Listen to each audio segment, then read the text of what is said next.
Il y a une caméra ici maintenant? Bon ben bonjour, je suis l'archiviste et aujourd'hui on va parler de cinéma.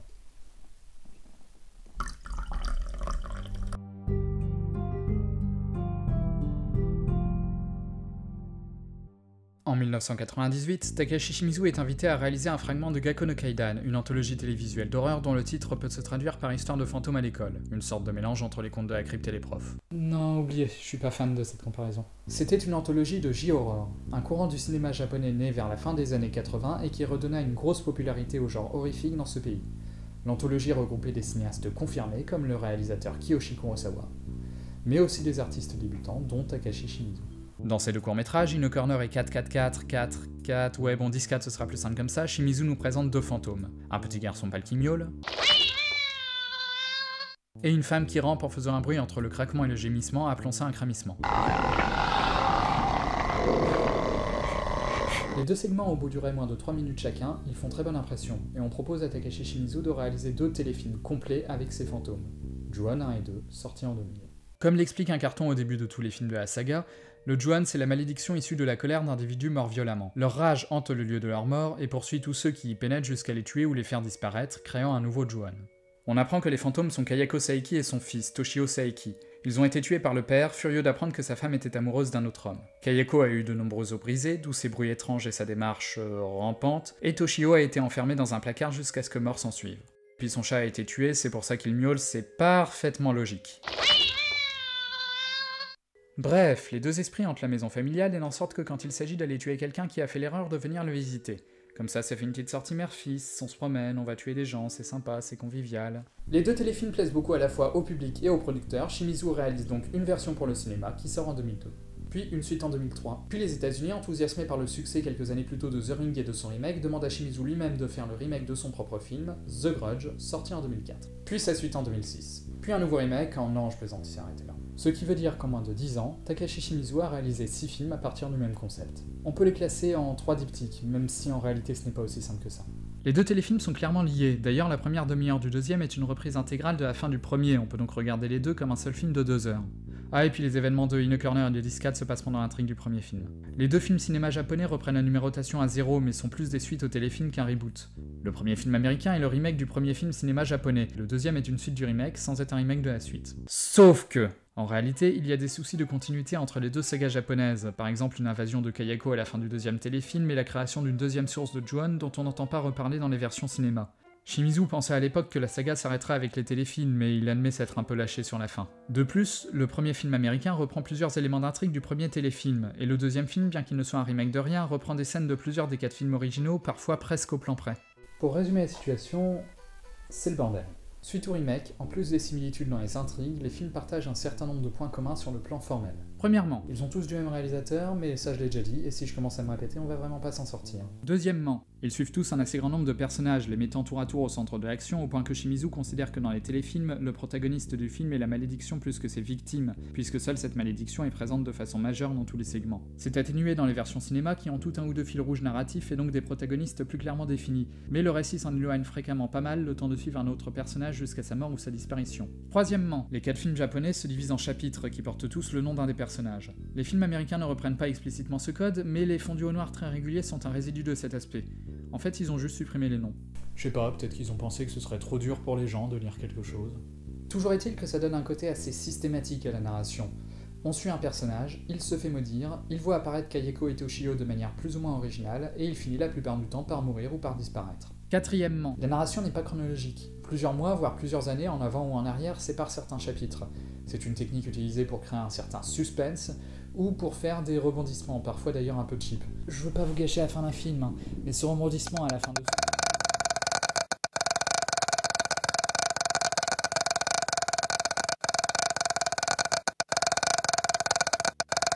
Digne d'un M. Night Shyamalan de contrefaçon. Cinquièmement, la maison des Saeki est le noyau de tous les films. C'est le lieu qui fait vraiment la cohésion à la fois d'un long métrage à l'autre, mais aussi au sein même d'un film. La majorité des personnages y va à un moment ou à un autre, et dans le relatif bordel qu'est la progression narrative, elle sert ironiquement de point de repère. Je dis ironiquement parce qu'il s'agit aussi d'un lieu d'égarement. L'architecture de la maison est bordélique et Shimizu l'affine toujours de manière à ce qu'il soit très difficile de reconstituer un plan d'ensemble. De plus, on ne visite jamais toute la maison, on tourne principalement autour de quelques pièces. Shimizu nous égare également avec sa mise en scène. Il nous interdit volontairement l'accès à certaines pièces, et il montre beaucoup de cloisons dans ses plans qui séparent les espaces en plusieurs parties qui ne communiquent pas. Et puis il y a cette fenêtre qui donne sur un escalier, je ne sais pas pourquoi elle est là, ni qui a pris la peine de la mettre ici, elle ne mène à rien et c'est complètement ridicule.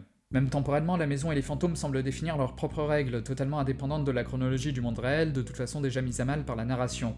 À plusieurs reprises, des personnages d'époques différentes sont présents en même temps dans la maison et peuvent même se voir. De plus, le meurtre des Seiki se renouvelle plusieurs fois, Kayako s'incarnant à chaque fois dans une nouvelle victime, comme si la maison était bloquée dans une sorte de boucle temporelle et renouvelait toujours les mêmes événements, quelle que soit l'époque dans le monde extérieur.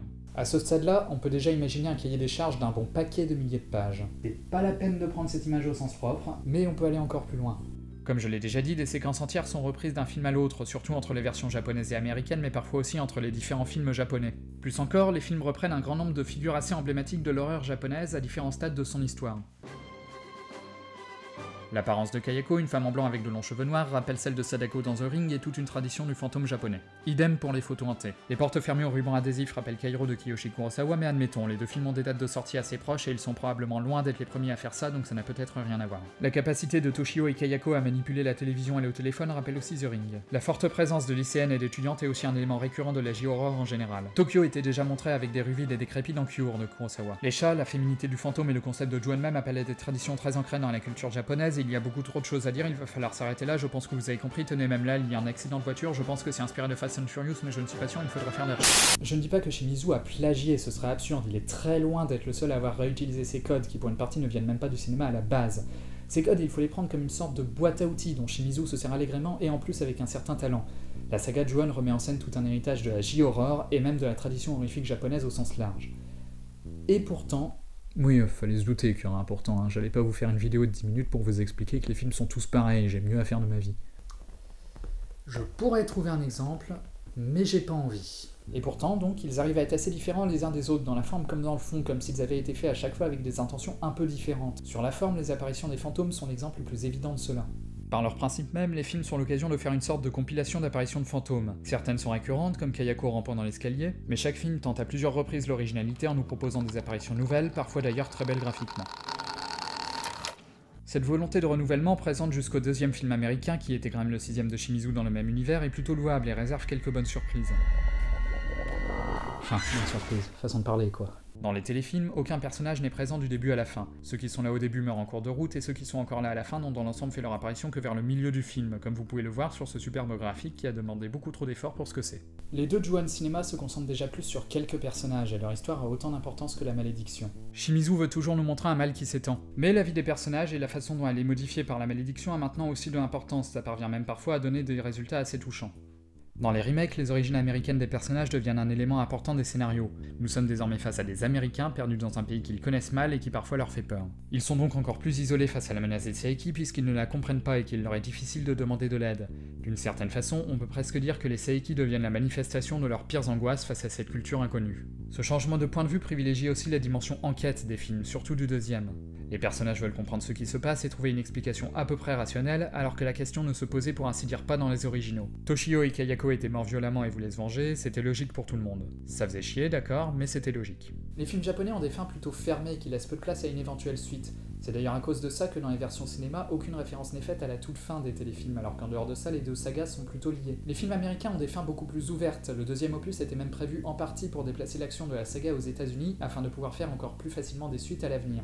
Une fois qu'on a dit tout ça, reste la question essentielle. Au-delà de leur qualité et de leurs défauts, qu'est-ce qui m'intéresse dans ces films? Eh bien, la réponse tient en 2 points. Le premier, c'est que les Ju-on montrent qu'un réalisateur n'est pas une entité figée. Ses envies, sa sensibilité, ses idées et le contexte technique comme humain dans lequel il travaille changent, et cela se ressent sur le produit fini, si bien que même s'il fait le remake d'un de ses propres films, il paraît impossible qu'un réalisateur refasse vraiment la même œuvre. Des fois d'ailleurs, l'envie de faire un remake vient du réalisateur lui-même, désireux de raconter son histoire autrement, le plus souvent parce qu'il considère qu'il peut le faire mieux qu'il ne l'avait fait la première fois. L'exemple de Shimizu avec Ju-on est particulièrement parlant par le nombre de films et la période temporelle réduite sur laquelle ils ont été tournés, mais ce phénomène est loin d'être unique. On peut le voir avec L'homme qui en savait trop de Hitchcock, Herbe flottante de Ozu, Evil Dead 1 et 2 de Sam Raimi, Les 10 commandements de Cecil B2000, Bangkok Dangerous des frères Pang, Frankenweenie de Tim Burton, etc. On va s'arrêter là, je pense que vous avez compris. Le deuxième point, c'est que ces films montrent bien la difficulté pour une suite ou un remake de combiner les nouveaux et les anciens éléments, surtout quand ces derniers sont aussi nombreux que dans la saga Ju-on. Le réalisateur veut souvent amener de nouvelles choses, le studio et les producteurs aussi, et il faut prendre en compte et étudier toutes ces demandes alors qu'elles sont probablement dans certains cas différentes, voire contradictoires. C'est un travail d'équilibriste que doit faire tout film, mais qui est ici rendu encore plus fort par le poids de l'héritage de la saga. L'équilibre est difficile à trouver et on risque vite soit de négliger certains points importants, soit de vouloir trop en mettre en un seul film. C'est d'ailleurs à mes yeux le principal souci du deuxième film américain, il veut trop en faire. Il veut appliquer les codes classiques de la série avec l'intrigue des 3 étudiantes, installer une horreur plus psychologique dans ses parties à Chicago et nous montrer une enquête horrifique dans celle avec Amber Tamblyn. Et si les 3 idées sont intéressantes prises indépendamment, il y a trop peu de place pour toutes les traiter en un seul film, du coup on passe trop rapidement de l'une à l'autre, elles se gênent mutuellement et le résultat est assez laborieux. Même s'il est plein de bonnes idées et que ça relève d'une intention louable d'amener la saga dans de nouvelles directions. Comme beaucoup de grosses sagas, Ju-On est donc une illustration d'un dilemme récurrent dans le cinéma en général et pas seulement dans le cinéma grand public. Faire à la fois ce que l'on sait faire et ce que le public attend, tout en réussissant à amener de la nouveauté.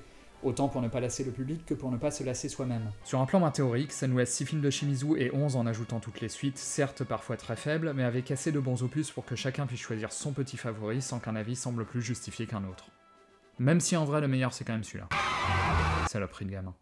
Voilà, c'était l'Archiviste, merci d'avoir suivi cette première émission et j'espère qu'elle vous a plu, et je vous dis à bientôt.